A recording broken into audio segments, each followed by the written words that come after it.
Hayırlı комиссиямыз hürmetli kollegalar, biz көрнеклі татар дин әхлі Нұрғали Хасановқа бағышланған китапны тәқдим етуде жиылдық. Һәм безнең бүгенге спикерлар меседән алдан угап үтенәм, чөнки спикерларның барлык регалиялары русча. Хәзер яңгырayacak. Демәк, безнең бүгенге кунаклар Марат Мингалиевич Гибаддинов, кандидат педагогических наук, заместитель директора Института истории имени Шагабуддина Марджани, Академии наук Республики Татарстан.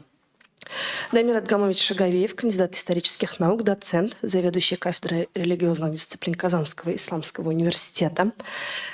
Также Загидуллин Ильдус Кудусович, доктор исторических наук, главный редактор научного журнала «Эхо веков». Рамиль Фанавиевич Исламов, доктор филологических наук, главный научный сотрудник Института энциклопедии, также автор данного издания Рашид Ильязович Амишов, кандидат исторических наук, краевед, доцент кафедры гуманитарных дисциплин и иностранных языков Казанского кооперативного института, филиала Российского университета кооперации. Безнең спикерларга сүз биргәнче бик зур фильм әзерләнгән диделәр. Без бераз гына аның беренче үзеген карап узыйк. Можно нам запустить, пожалуйста, видео? История татарского народа богата своими героями, известными учеными, общественными деятелями, писателями, меценатами, личностями, которые внесли неоценимый вклад в развитие народа и нашей Родины. В духовном воспитании, просвещении и сохранении национальных традиций огромную роль играли религиозные деятели, ишаны и имамы. В их числе был известный богослов, просветитель Нургали Хасанов.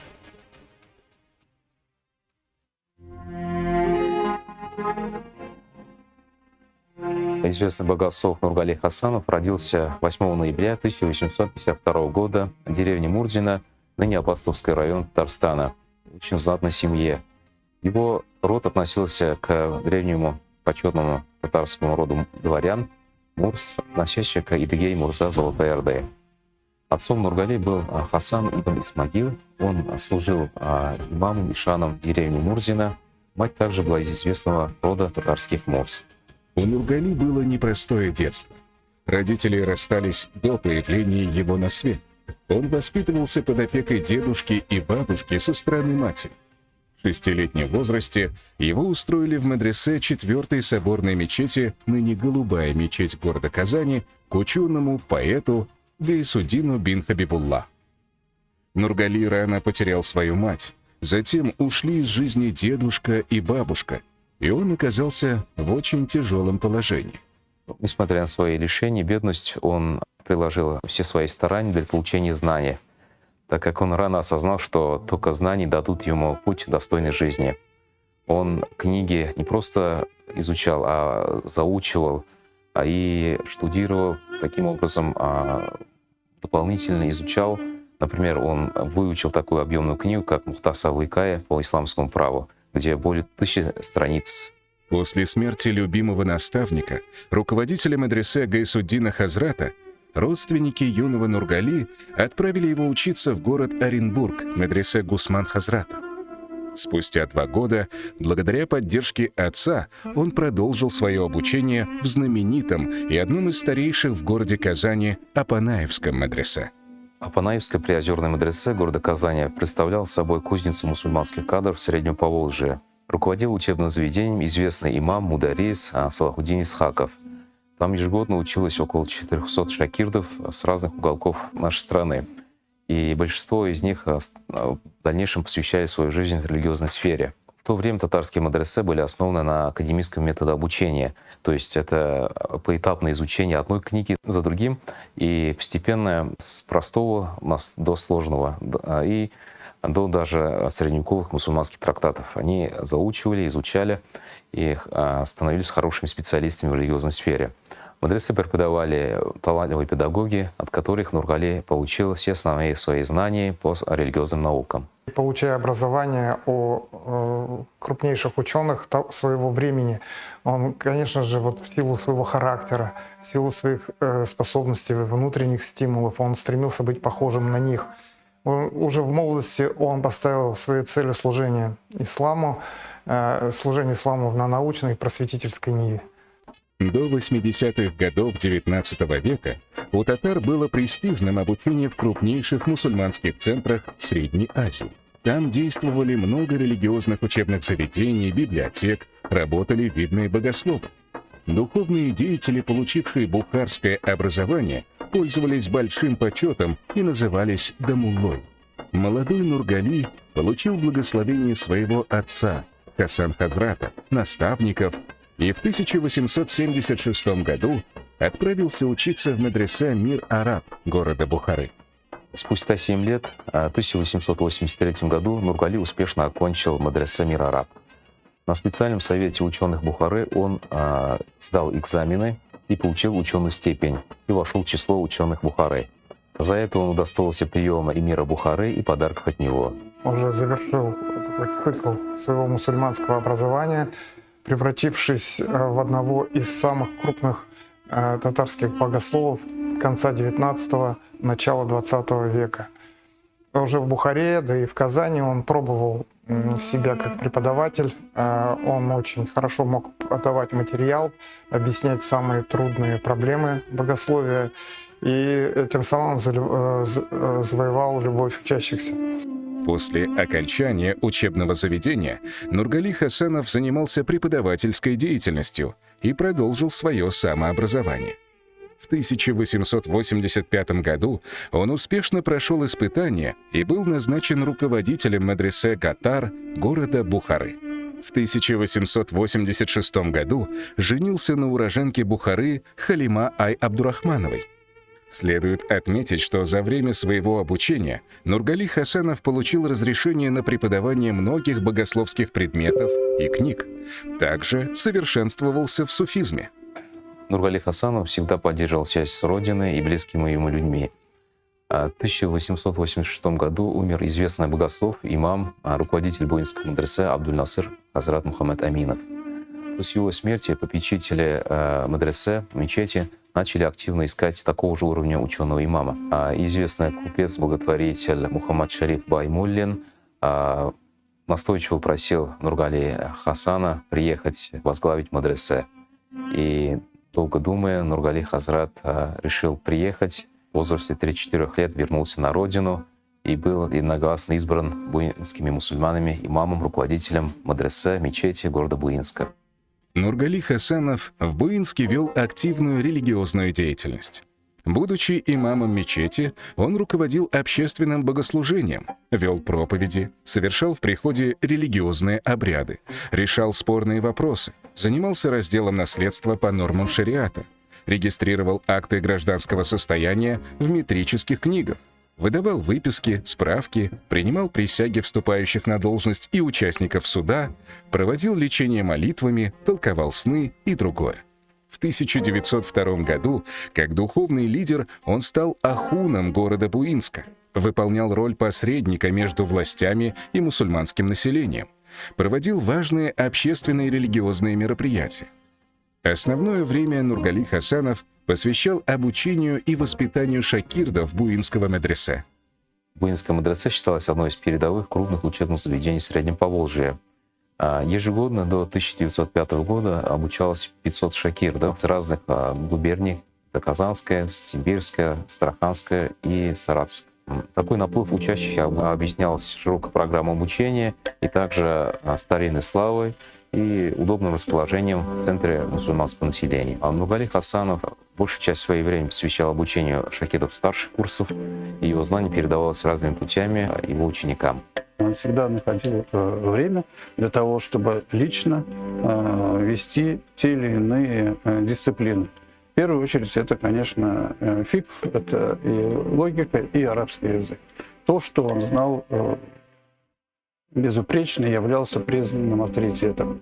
И он был строг, но вместе с тем требовал от своих шакирдов не только повиновения, а упорства в получении знаний. Вот он не терпел молодых людей, которые действительно не проявляли интерес к учебе. Нургали Хасанов всегда стремился к знаниям и самосовершенствованию. В то время многие татарские медресе возглавляли ишаны, духовные наставники, и они имели очень большой авторитет в обществе.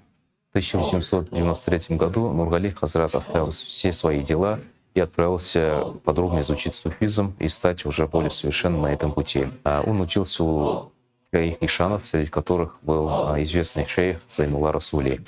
На этом пути Нургали Хазрат достиг степени ишана по нескольким направлениям накшбандийского тариката. И таким образом стал он ученым в шариатских науках и суфийским духовным наставником. Нургали Виктор Ахмед, Хасанов давайте обучил уже и перейдем, воспитал большое количество... предоставим слово нашим спикерам, потому что видео на самом деле очень длинное, очень интересно, очень качественно сделанное. Марат Менгалиевич, ең бірінші болып сізге сөзіне береміз. Тарих институты вәкілі боларақ біріншіден әлі қызметінің нешік бәйелейсіз. Ол міне татар тілінде түгіл орыс тілінде шыққан һәм міне төбәкләр арасында, районнар арасында деп әйтегенде, міне шундый хезмәтләр язучы үзләренең данлыклы дин әһелләрен күтәрүче менә шундый хезмәтләр бүгенге көндә Татарстанда күпме, алар җитәрлек дәрәҗәдәме? Микрофонны кабызып. Рахмәт. Шыннан да без инде һаман да әйтәбез, безнең татар тарихы искиткеч бай һәм ул инде зур шәһәрләрдә генә түгел, мәсәлән Казан, Уфа, Оренбургта гына түгел, кечкенә авылларда да эшләнгән. Нинди генә урынны карамассаң, анда һичшиксез мәчет булган, мәдрәсә булган, андагы имамнар үз эшен алып барганнар һәм инде менә бу безнең тарихыбызга, безнең мәдәниятебезгә хәлиткеч өлеш керткән шәхесләрне, аларның без барсында барларга белергә тиешлеге ниндидер зур, бийек, киң җәмәгатьчелеккә мәгълүм булган шәхесләрне түгел, мәсәлән, бөтен кеше инде Марҗанине белә, Риза Фәхретдинне бик әйбәт беләбез, бит алар үзләре генә булмаган, аларның даирәләре булган, алар бергә укыганнар, бергә аралашканнар, һәм инде менә бу безнең татар халкын агарту өчен алар бергә кулга-кул тотышып эшләгәннәр. Һәм инде һичшиксез менә Нургали Хасановка башланган китапның барлыкка килү ул бик күркәм күренеш. Чөнки әйткәнемчә, менә бу бит инде ул вакытта да зур шәһәр булмаган. Анда мөселманнар бик күп яшәмәгән, әмма шул зур булмаган урында Россия күләмендә дан шөһрәт казанган мәдрәсә төзү бу безнең өчен бик зур үрнәк һәм менә бу тәҗрибәне без өйрәнергә тиеш. Һәм инде тагын бер нәрсәне ассызыклап әйтәсем килә, Нургали Хасановның шәхесе ул бүгенге көндә бик актуаль. Бүген без әйтәбез, безнең бүгенге көндә дәүләт кенә түгел, җәмгыятьнең бөтен тармаклары, дини оешмалар, иҗтимагый оешмалар, алар бөтенесе дә бергә безнең телебезне саклау, гырыф-гадәтләребезне саклау, милли үзаңны үстерүгә үзенең өлешен кертергә тиеш. Һәм инде менә Нургали Хасановның тормышында без күрәбез, ул дин әһеле булып, ул дини мәсьәләләр белән генә шикләнмәгән, ул гади әйткәндә инде актив гражданнар позициясе булганын, монархист булса да, ул шулай ук без аны милләтче дә дип әйтә алабыз, чөнки ул үз халкын, үз милләтен, үз өммәтен, аның мәнфәгатьләрен сакларга тырышкан һәм менә инде билгеле булган 5нче елгы петиция кампаниясының бик актив оештыручыларның берсе булган. Һәм инде тагын бер ягы бик актуаль, менә бүгенге көндә 100 ел үткәч яңадан менә без иске дискуссия кайтабыз, кадимчелек белән җәдитчелек арасындагы билгеле дискуссия. Һәм инде Нургали Хасановның карашы шулай ук минулин бүгенге көндә бик актуаль. Әлбәттә, ул традицион безнең кадими системасында үскән, анда белем алган, анда зур дәрәҗәләргә ирешкән дамулла буларак, ишан буларак, әмма әлбәттә ул замана үзгәрүен аңлаган. Һәм инде ул бу системага ниндидер яңалыклар кертүнең кирәклеген аңлаган, әмма ул инде тамамән шул безнең традицион системасын бетерү ягында ниндидер радикаль җәдит карашларында булмаган, ул ниндидер уртаклыкны сакларга тырышкан. Мин уйлыйм, менә бу караш та бүгенге көндә бик актуаль була. Рахмат сезгә, Марат әфәндем. Дамир Адгамович, передаю слово вам. Вы выступили в качестве рецензента данного труда. И вот что называется для тех, кто не знает о деятельности Нургали Хасанова, вот если взять выжимку, каких-то, вот, я не знаю, 5 ключевых позиций, вот что можно сказать так, чтобы это отложилось в умах подрастающего молодого поколения, насколько важно изучать деятельность и научный труд вот таких богословов. Бисмилля ар-Рахман ар-Рахим.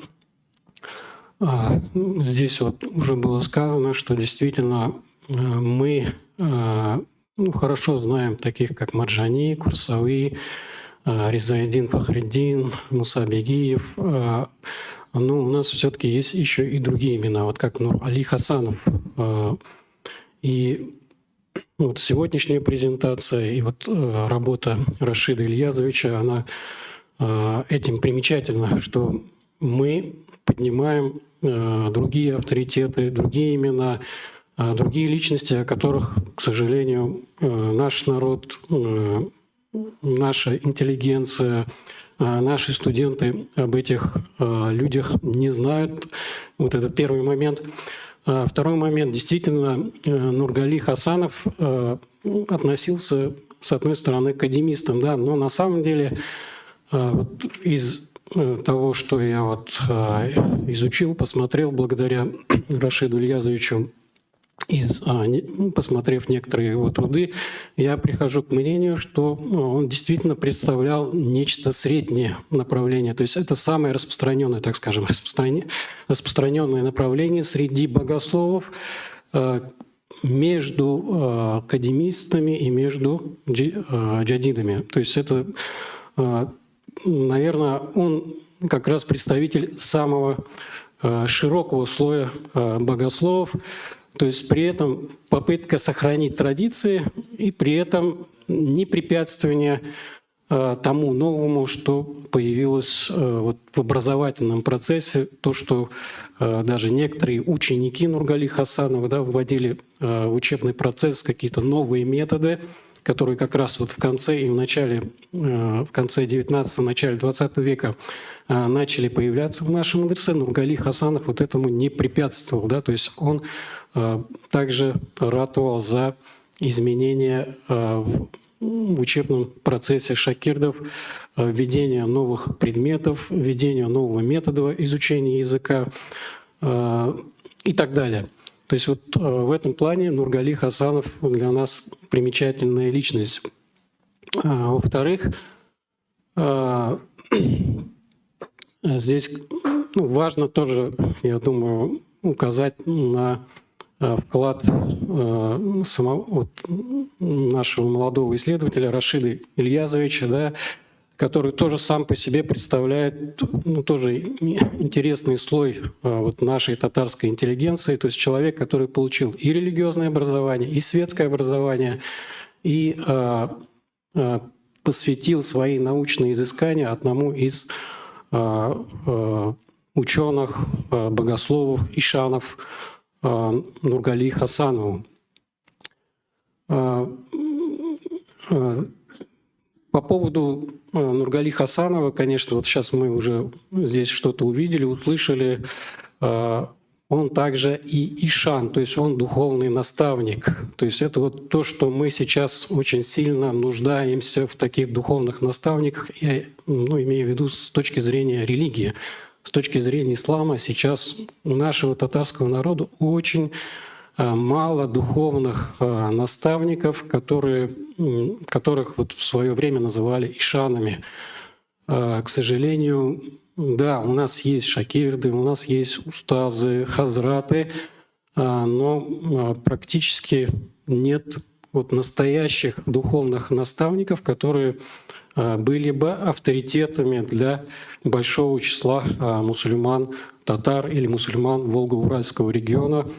И вот возрождение наследия Нургали Хасанова и вот издание научно-популярных трудов, которые рассказывают о Нургали Хасанове, рассказывают о других известных наших ученых и неизвестных, да, которых еще предстоит изучать.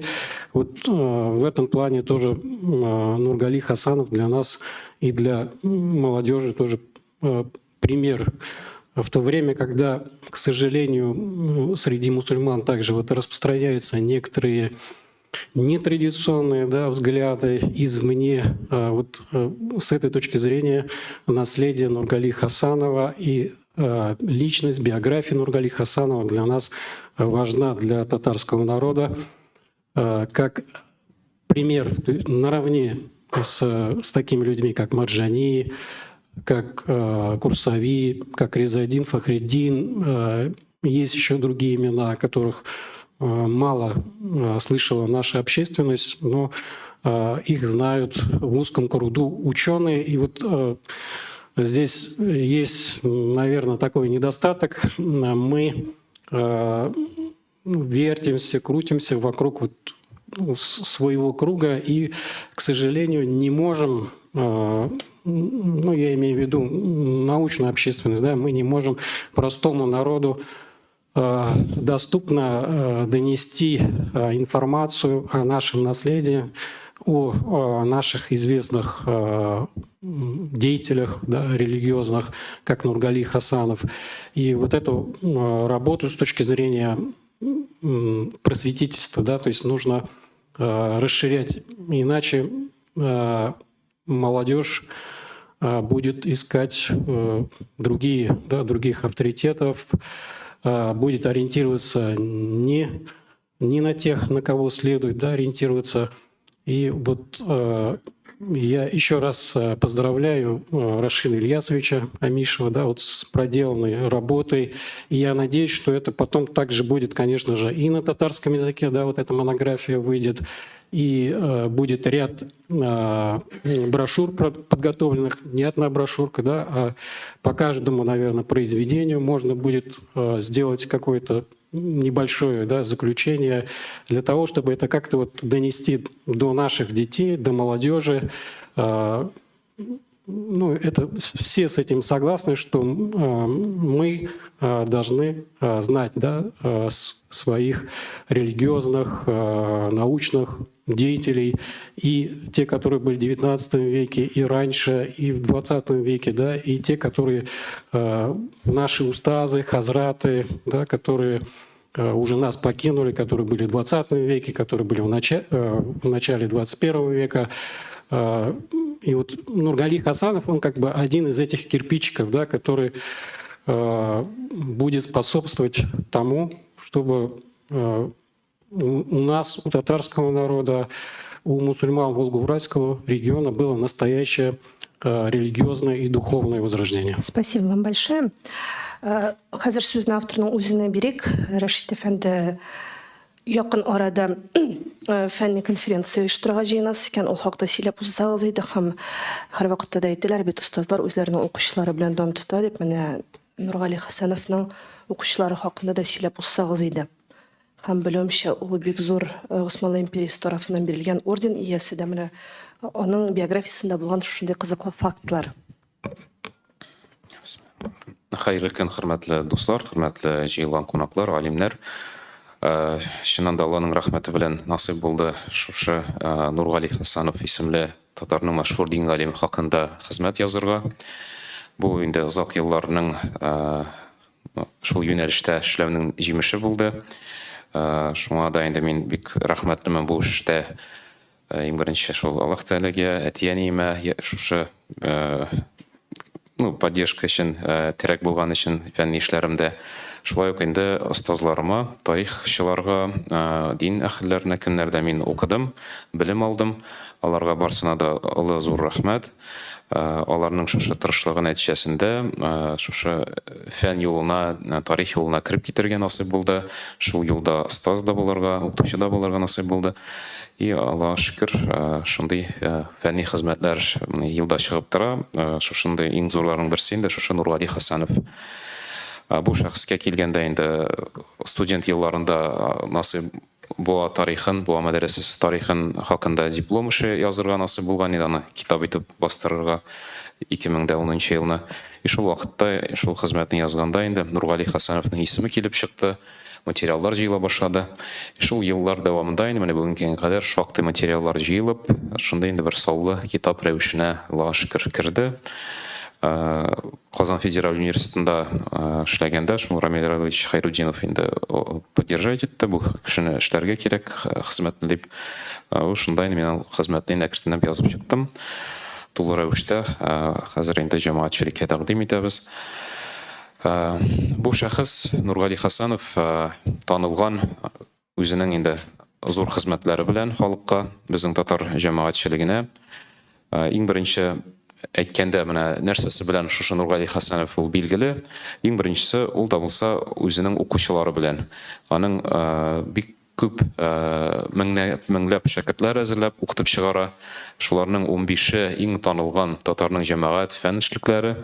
Аеруча әйтергә кирәк, мисал өчен, безнең Дәүләт Дума депутаты, революция кадәр булган Хади Атласы Абдулла Нәҗметдинов, бу аның инде шушы шәхесләрнең остазы, димәк, шундый дәрәҗәдәге. Аннары бик күп язучылар, Шакир Мөхәммәдов, Умар Тулумбай һәм Зариф Башири, Ярулла Валиев һәм башка шундый язучыларның да ул остазы, димәк, шундый дәрәҗәдәге ул шәхес.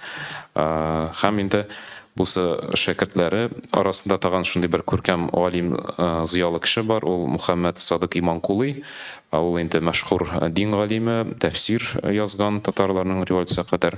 Бу шәхес тә Нургали Хасанов та гыйлем алган аның шәкертләреннән. Икенчесе Нургали Хасанов нәрсә белән танылган, ул тарихта кирип калган.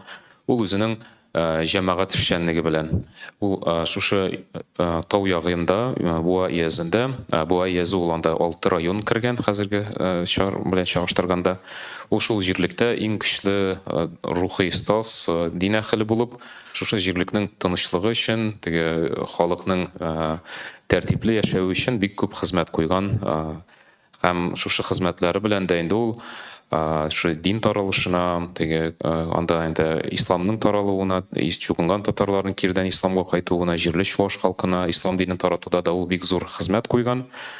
Һәм шундый улпат хезмәтләре өчен дә ул Николай II император тарафыннан алтын һәм көмеш медальләр алган за усердие. Һәм шулай ук ул 1906 елны хаҗ сәфәрендә була. Султан Абдулхамид II Османлы империясының җитәкчесе халиф белән очрашу булып, аннардан шушы дингә күп Россиядә хезмәт куйганы өчен иң улуг медаль Османия беренче дәрәҗәдәге шундый орден ала. Ул чагыштыр мөселман дөньясында ул заманда иң зур орден була, бик сирәк бирелгән була. Хәтта ки Россия муфтие Мөхәммәд Султановка икенче дәрәҗәдә генә Османия бирелә, бу беренче дәрәҗәдә. Шушы орденны аңа бүләк ителә инде. Һәм бүгенге көндә ул чагыштырганда биргә мөмкин Төркия Республикасының герое менә ордены бирелә бит. Шундый дәрәҗәдәге менә шундый зур бәяләгән була Султан шушы Нургали Хасановны. Шулай ук аның үз хисабына ул дәүләт илчелеге белән хаҗга җибәрә, тагын бүләкләр исти, бик шундый зур хөрмәт күрсәтә шушы Нургали Хасановка. Шушындай улпат шәхес, менә шушындай ике аның беренчесе шул укучылар белән ул бик танылган, икенчесе инде шул дәүләткә, шушы җирлеккә зур хезмәте, җәмәгатьчелек белән хезмәте белән ул шулай тарихка бик кирип калган инде. Хөрмәтле җәмәгать, безнең тагын бер шатлыклы вакыйга. Беренчедән сезгә барыгызга да зур рәхмәт шушындай матур чарага, бәйрәмгә килүегез өчен. Хөрмәт итеп шушы шәхесне, үзем шәхсән мине дә Аллаһның рәхмәте булсын барыгызга. Икенчедән безнең шимбә көнне Буатнада 10 сентябрьдә Буада Нургали Хасановка багышланган зур халыкара конференция була. Бу конференцияны безнең Буа администрациясе һәм Буа театры һәм шулай җирле дини оешмалар берлектә шул оештырыла. Шундай бик зур чара була. Нургали Хасановны Төркиядә дә беләләр. Аны Озал исемле бик көчле шундый тарихчы махсус китап чыгарды. 500 битлек Нургали Хасановның тормышына эшчәнлегенә багышланган. Ул шәхеснең дә Алла бирсә килүе көтелә. Шулай ук бу фәнни мәгълүмати конференцияда бик күп тарихчылар катнашачак. Алар да шушы Нургали Хасановны төрле яклап өйрәнгән, үзләренең хезмәтләре белән дә бүлешәчәк. Шуңа күрә инде шулай ук Буа мәдрәсәсе комплексын карау, иске татар зиратын карау, шундый кызыклы тагын бу чаралар булачак. Исламның 1100 еллык кабул итү уңаена да туры китереп шундай эшләнгән зур чара. Мондый эшләрне эшләүдә инде рәхмәт әйтәсе килә безнең Буа районы башлыгы Ранис Рафисовичка. Ул шәхес шушы китапны минем язылып беткән ел китап 2 ел тора иде инде спонсор эзләп. И Камардинов Ранис Рафисович акчалар табып шуны бастырып бирде. Шуңа күрә районыбызның җитәкчесенә зур Алланың рәхмәте булсын. Шундый хезмәтнең кирәклеген аңлап бастырып ярдәм иткән өчен инде. Һәм шундый чараларны үткәрүдә, танытуда да үзенең зур оештыру өлешен керткәнгә дә зур рәхмәт. Шулай итеп, сезне, хөрмәтле дуслар, көтеп калабыз. Бу документаль фильмның дәвамы YouTube'та булачак, карарсыз, Алла бирсә. Бик кызыклы, анда фикерләр әле күп ачылган, Нургали Хасановны күркәм рәвештә күрсәткән. Һәм инде рәхмәт барыгызга да, оештыручыларга, Ләйсән Сафиңа да бик зур рәхмәт. Алла рәхмәт яусын. Башка спикерларга да сүз бирик. Рамил әфәнде, сезгә күчек. Гомумән төбәк шәхесләрен өйрәнү бүгенге көндә ул безнең милләткә генә кагылышлы түгел, ләкин алайда ул чыннан да зур проблема. Менә әле хезмәтнең уңышлы ягын һәм гомумән менә төбәк шәхесләрен өйрәнүгә этәргеч буларак я булмаса, аны ничек итеп активлаштырып була, күбрәк көч-куәт биреп үз фикерегезне әйтсәгез иде. Иң элек хәерле көн, мөхтәрәм җәмәгать. Китапка күчәр алдыннан 1-2 моментка тукталып үтәсем килә. Соңгы 20-30 ел эчендә безнең халкыбызда үзенең үткәне, тарихы белән кызыксыну бик нык көчәеп китте. Бу җәмгыятьтәге үзгәрешләр белән бәйле әлбәттә. Мәсәлән, менә авыллар тарихына гына багышлаган хәзер йөзләгән китап дөнья күрде. Ул Татарстанда да, Башкортстанда да, Россиянең башка төбәкләрендә дә хәзер бу эш бик нык алга китте дип әйтәсем килә. Оннан соң мәчетләрдәге метрика кенәгәләрен, метрика дәфтәрләрен өйрәнү мәсьәләсе дә шулай ук шактый гына алга табан бара. Оннан соң төбәктәге билгеле тарихи шәхесләрне өйрәнү мәсьәләсе дә шулай ук үз уңаенда.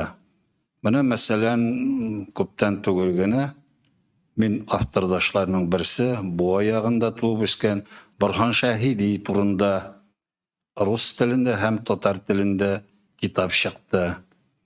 Моңа кадәр әле без Борһан Шәһидине тегеннән-моннан ишетеп кенә белә идек. Монда инде аның шәхесе тулысы белән ачылды. Кем булган ул, нишләгән һәм аның Кытай Халык Республикасы тарихында тоткан урыны һәм роле. Дөрес, аның турында шактый гына кайбер фикерләр дә бар.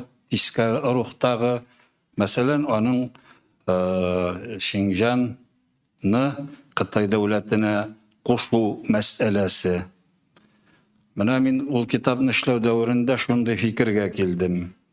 Әгәр дә Шәрқи Түркістан Республикасы үзенең барлы-юклы 12-13 меңлек гаскәре белән миллионлы Кытай гаскәренә каршы чыккан булса, ул вакытта кылыч күтәреп нәрсә белән тәмамланган булыр иде икән.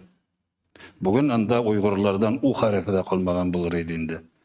Чөнки аның рәисе булган вакытка туры килә ул Борһан Шәһидинең шушы Шәрқи Түркістан дәүләте Кытай Республикасына кушылу. Менә шундый мәсьәләләргә дә ачыклык кертелде шушы документлар нигезендә. Аннан соң биредә яңгырап алды кадимчелек, җәдидчелек. Без әле кадимчелек турында бөтенләй гафил халык. Менә мәсәлән Ишмөхәммәд Дин Мөхәммәтов, аны Ишан исеме белән билгеләнде. Без аның турында бары тик аңа карата Тукай тарафыннан язылган шигырь юлларыннан гына беләбез. Һәм шуның нигезендә фикер йөрттеләр, әлдә йөрттеләр. Түнтәр авылында яшәп, берничә дистә гарәп телендә хезмәтләр язган шәхес турында аның шушы китапларын белми торып фикер йөртеп була микән? Була. Кайсы якка кайырсаң шул якка була. Нигездә кадимчеләр теге ул кадәр каралтып сөйләгәнчә түгел, мин белгән чыганаклардан. Шул ук ишанда рус телен өйрәнүгә каршы булмаган. Бу бер генә мисал. Шуңа күрә безгә хәзер менә бу үзебезнең тарихи шәхесләрнең хезмәтләрен өйрәнергә кирәк тирәнтен. Әле безнең Шиһабетдин Мәрҗани тулысынча нәшр ителмәгән, Риза Фәхретдинов хезмәтләре нәшр ителмәгән, аның ителгәннәре дә тәнкыйтькә лаек. Чөнки ул тиешле дәрәҗәдә текстология һәм башка мәсьәләләр талабына җавап бирә алмый. Мин моны чыганаклар белән эшләүче һәм ул хезмәтләр белән таныш булган кеше буларак әйтәм. Шуңа күрә безнең моны алда әле зур бурычлар тора. Ләкин мәсьәлә килеп баса, кадрлар мәсьәләсе. Кемнәр эшли моны?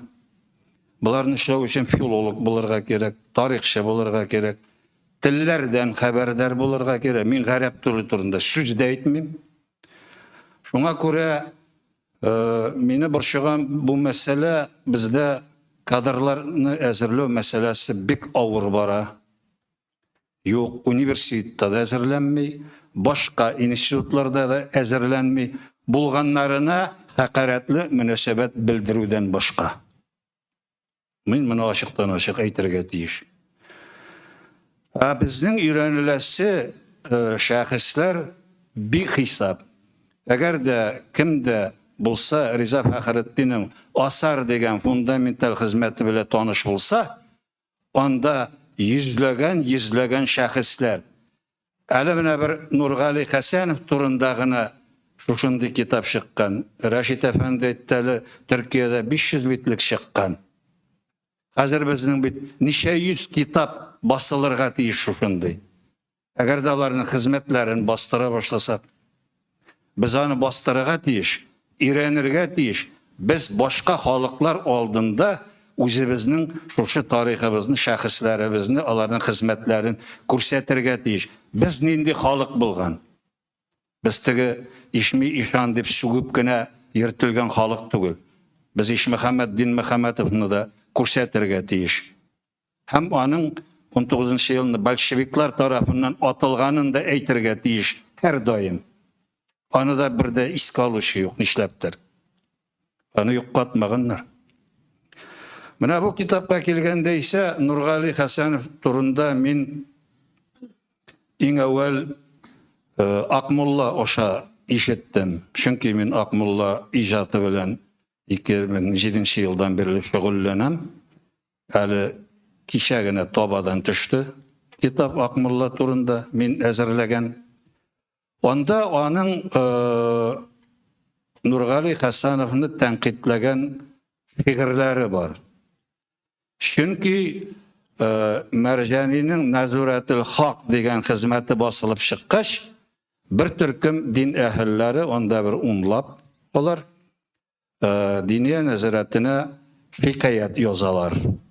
Һәм шунда Нургали Хәсәновның да өлеше бар.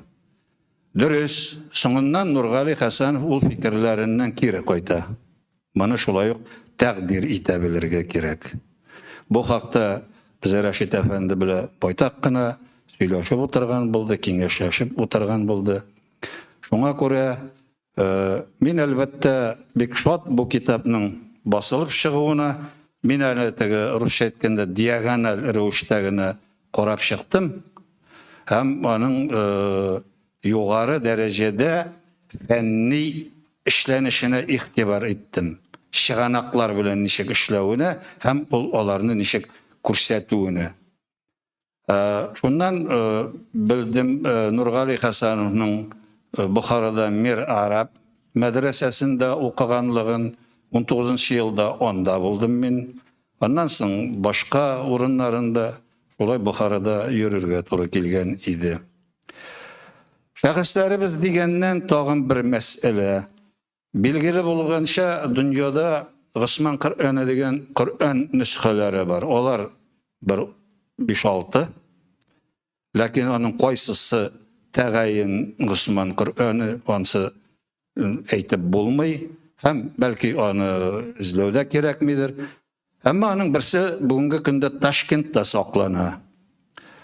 Zamanında 30 imani şul yaklarda yaşayan vakitte onu bir medresede tavşalgan, tüpleri üzülgen, bitleri urlangan halde toba.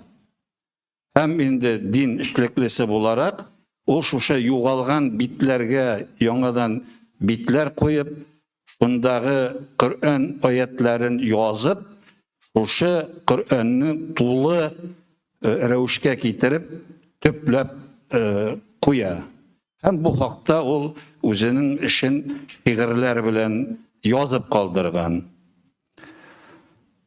Men bu hakta bizning Miraç jurnalında maxsus makale bastırıp çıkardım.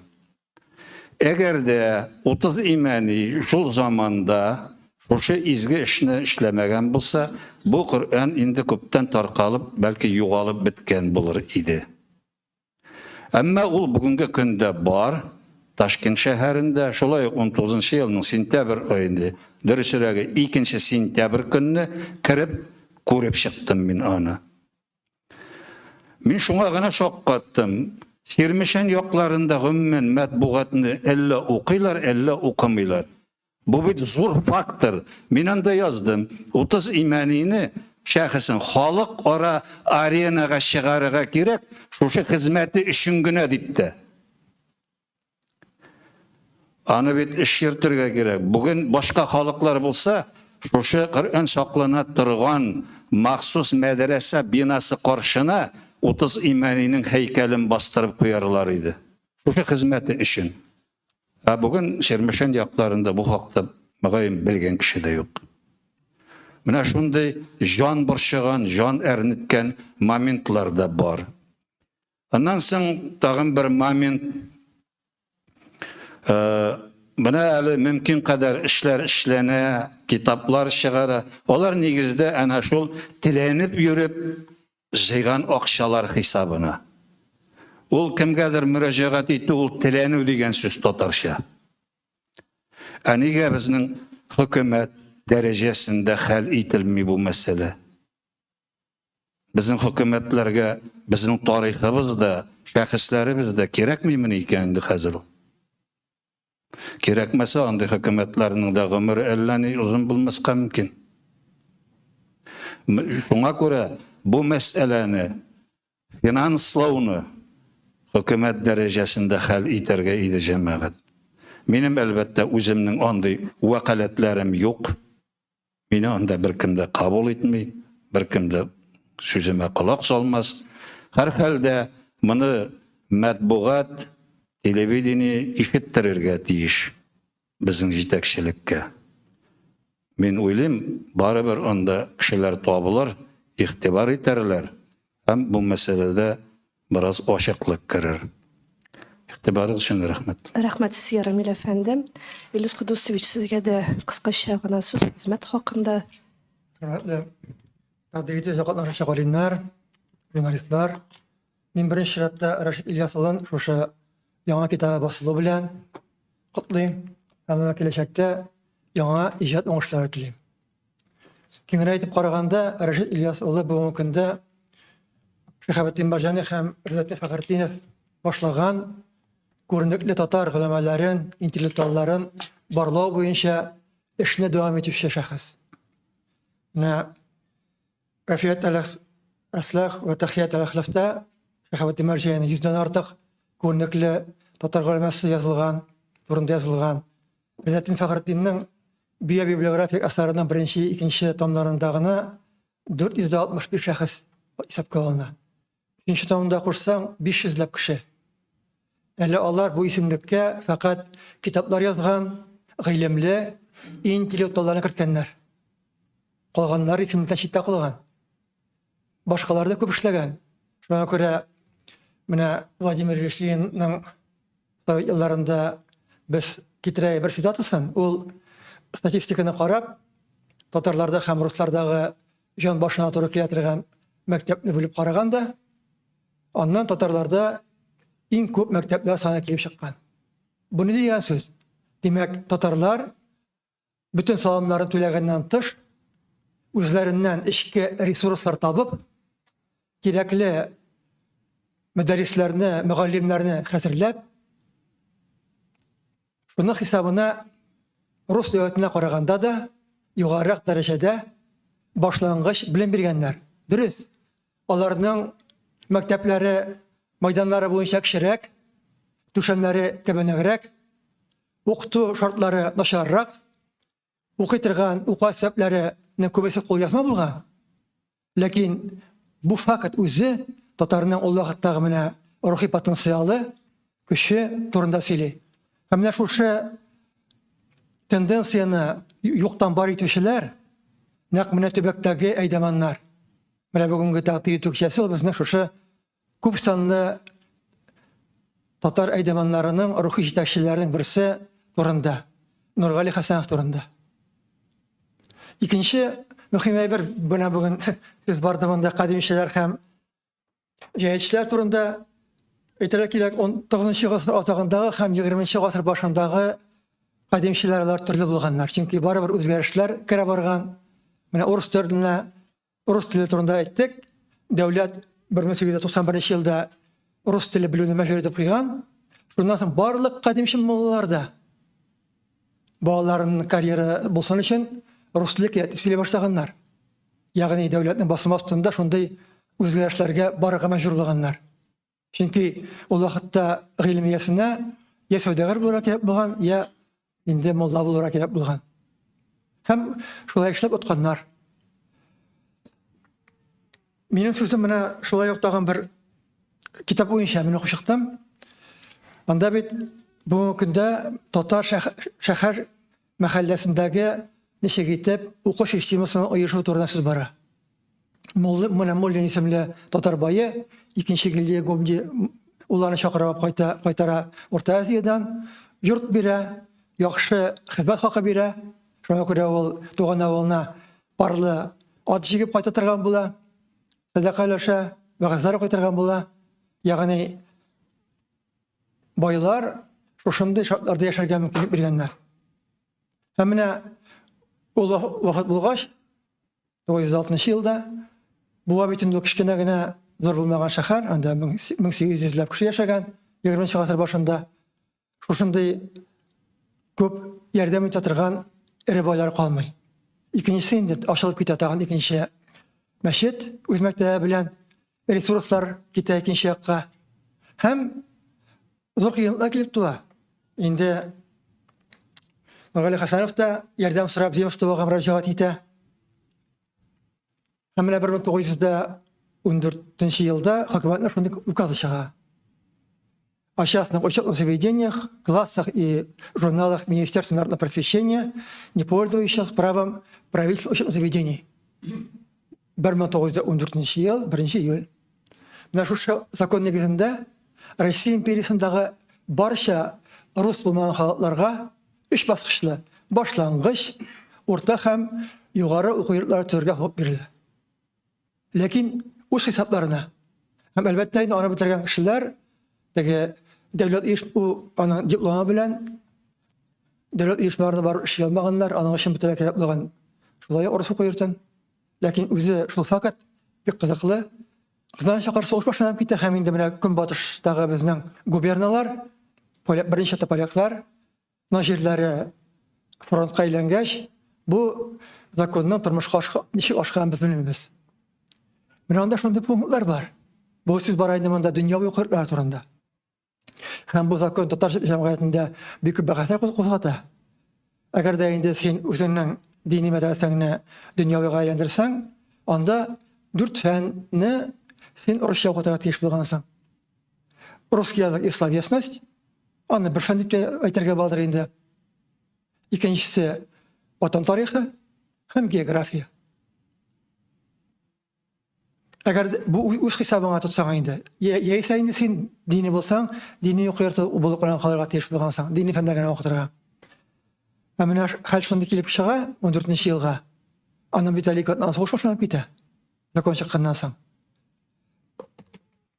Нургали Хәсәнов мәдрәсәсенә ябырга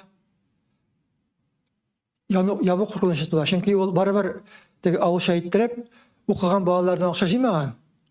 Һәм инде бөтен әйберне шушы садака хисабына һәм байлардан кергән табыш хисабына садака хисабына эшләп барган. Һәм ул шушы канунны файдаланырга мәҗбүр була.